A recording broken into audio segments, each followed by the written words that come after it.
Friends, welcome to our channel. So ఈ seasonal గా వేసవి కాలంలో దొరికే మామిడి పండ్లు అయితే తిన్నారా మీరు?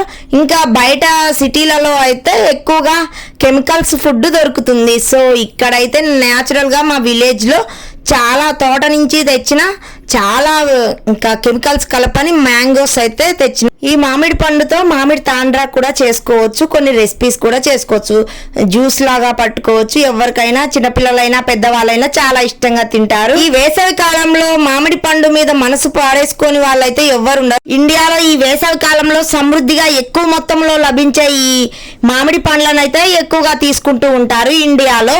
ఇంకా ఇందులో చాలా రకాలుగా ఉంటాయి. ఇంకా ఏంటంటే 15 రకాల మామిడి పండ్లు కూడా ఉంటాయి. బంగినపల్లి అని, ఇంకా తోతాపురి, ఇలా చాలా రకాల మామిడి పండ్లు అయితే ఉంటాయి. సో రకాలు వేరు, టేస్ట్ కూడా కొంచెం వేరే ఉంటుంది. సో కానీ అన్నీ అయితే స్వీట్గానే ఉంటాయి. కొన్ని కాయలు పుల్ల పుల్లగా ఉంటాయి, అవి పచ్చడి మామిడికాయలు. సో అది కూడా వేరే రకం. సో ఇలా చాలా రకాలుగా ఉంటాయి మామిడికాయలు అయితే. ఈ భారతదేశంలో ఎక్కువగా మొత్తంలో దొరుకుతాయి. సో మనకి ఎక్కువ ఇండియాలో అయితే ఇంకా తెలంగాణలో ఎక్కువగా లభిస్తాయి కాబట్టి మనకి నచ్చినట్టు తింటాం. ఈ వేసవి కాలంలో అయితే మనం తీసుకునే ఆహారమే మనకి ఔషధం అండి. ఇంకా చాలా వరకు మనకి ఏ సీజనల్ ఫ్రూట్స్ దొరికినా కూడా ఇష్టంగా 1-2 అయినా, ఇంకా దొరకపోతే 1-2 అయినా ఖచ్చితంగా తినాలి. దొరికిన వాళ్ళు ఎక్కువ మొత్తంలో తింటారు. సో మనం ఏ సీజనల్ అయినా ఆ ఫ్రూట్ ఖచ్చితంగా ఏదో ఒక ఫ్రూట్ సీజనల్గా కాస్తూ ఉంటుంది కాబట్టి మనకి సమ్మర్ స్పెషల్లో ఖచ్చితంగా మ్యాంగోస్ అయితే ఎక్కువగా కాస్తాయి మన సైడ్, తెలంగాణ సైడు.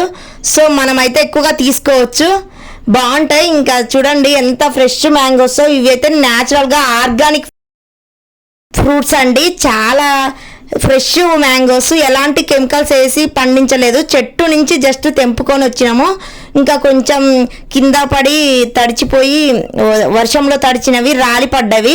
సో ఇంకా అలా ఖరాబ్ అయి ఉన్నాయని కడుగుతున్నాం. నీట్గా కడిగి ఇంకా ఆరబెట్టుకొని ఇంకా తినడమే. తోటకి వెళ్ళి ఇంకా ఫ్రెష్ మ్యాంగోస్ తెంపుకొని ఇప్పుడే వచ్చినాం. ఒక సంచిలో సగం తీసుకొచ్చినాం. సో హాఫ్ సంచి వరకు తెచ్చి మొత్తం క్లీన్ చేస్తున్నాం. ఇంకా ఎలాంటి ప్రిజర్వేటివ్స్ యూజ్ చేయట్లేదు. లైట్గా ఇంకా వాటర్తో క్లీన్ చేస్తే సరిపోద్ది. ఏమన్నా డస్ట్ పొల్యూషన్ ఉన్నా పోతుందని నేను స్క్రబ్ చేస్తున్నా.